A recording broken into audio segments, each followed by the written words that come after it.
I'm in this beautiful time in my awakening journey. I have slowed down my life, nourishing my body and spirit, and focused on fun. But the things that used to be fun aren't anymore. Comedy acts no longer funny. TV too violent or boring. Concerts with crude or depressing lyrics. Going out for dinner when I don't drink. And most food doesn't make me feel good. As I'm raising my vibration and taking better care of myself, I need to find new things that bring me joy. Have you experienced that? And what are your thoughts? The ascension journey can be really challenging, and it can be challenging for all of those reasons that you just mentioned. That a lot of the things out there just start to not feel as exciting, and the humor is not funny. And yeah, it can get a little bit dark and a little bit unexciting. I don't even know if that's a word. What I would say to that is I think there's that plateau spot in our ascension journey where we have to be able to, not have to, where we are asked to be able to see all of these elements without judgment, without good or bad, without funny or not funny, and just be in this observational mode of just being and knowing that our happiness comes from within. It doesn't actually come from the comedian. It doesn't actually come from the food we eat. It doesn't actually come from any of these outside elements. That I think that's where spirit comes in and says, ooh, so if you hit this, I mean, like, again, it's not about good or bad, right? But it's like, if you've hit this, then you're at another level of ascension. You're at that level where you're being asked, your higher self is asking you to find a place within you that everything is perfect just as it is, wherever you are. And finding the joy in each moment of each thing. And I know as well how difficult that can be. I struggle with that as well. So we all find different moments, and it's always going to be our mind. It's always going to be ideas. It's always going to be concepts. It's always going to be fantasies that we have about our life. And until we just get really, really happy with the current present moment and all that it entails. And sometimes that means sitting in one place and finding how beautiful it is to experience everything and use your imagination, but everything that's in the room with you. And I don't mean the physical objects. I mean the air. I mean the sparkles. Have you ever had that where your windows shades are open and the sun's shining in, and there's like little dust particles? You know, that sounds kind of funky, but this is what's coming to you. There's just dust particles, and you see the light like sparkling off of them. It's like seeing all of those sparkles that aren't dust, but it's actually energy, and it's loving energy, and envisioning that still existing all around you at all times.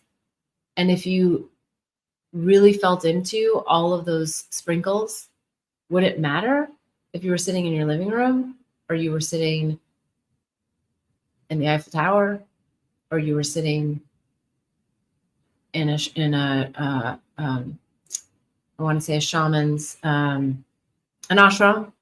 You know, would it matter? Are they all projections of the mind?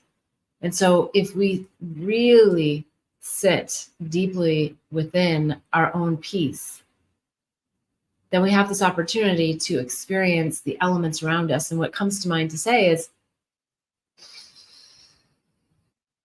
even just breath, just breathing the air in and being grateful. I'm going to assume to some degree that anyone watching this has clean air and that they can actually breathe in deep.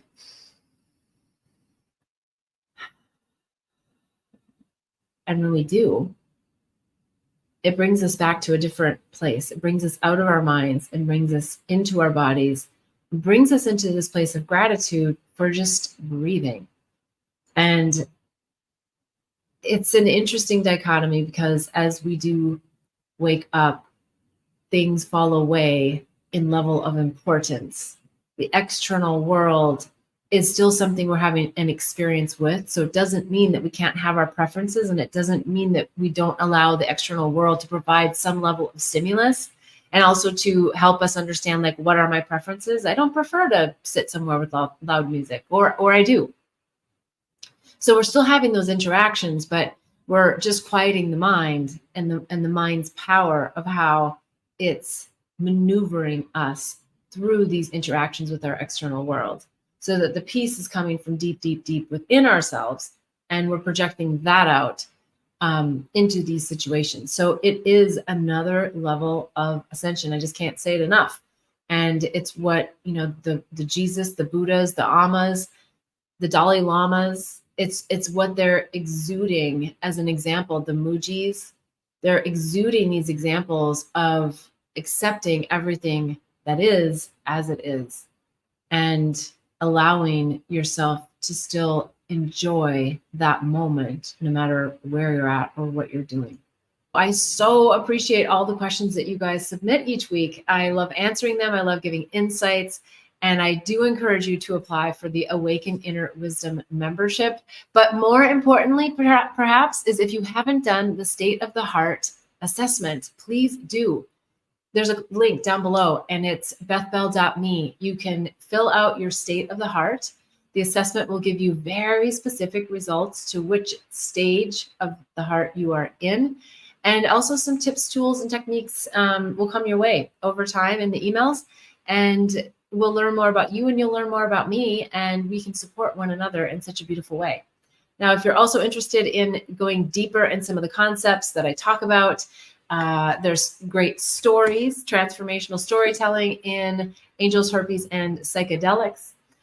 There's also the Awakening and Healing Handbook, which is filled with a plethora of different tips, tools, techniques. And there's also the Psychedelic Resource Guide. So if you know of someone who may be interested in plant-based medicines, spiritual medicines, and looking for information and insights, it's an incredible guide to help you, the Psychedelic Resource Guide. And also the Herpes Handbook. So it's obviously about herpes, but it's also about viruses of the mind. So I'd highly encourage you, if you know someone, or maybe you meet someone, I know that handbook will give you lots of information that will be very helpful in navigating how to open up difficult conversations around lots of mind viruses, not just herpes. So please don't hesitate to go check that out on bethbell.me. All right. I so appreciate you. Please put comments in the, whether you're on Facebook, Instagram, or YouTube. And if you want something a little more private, you can go to bethbell.me/question and enter your question there. All right. Until next week, Sundays, 11/11, I'm wishing you much bliss and love on the journey. Namaste.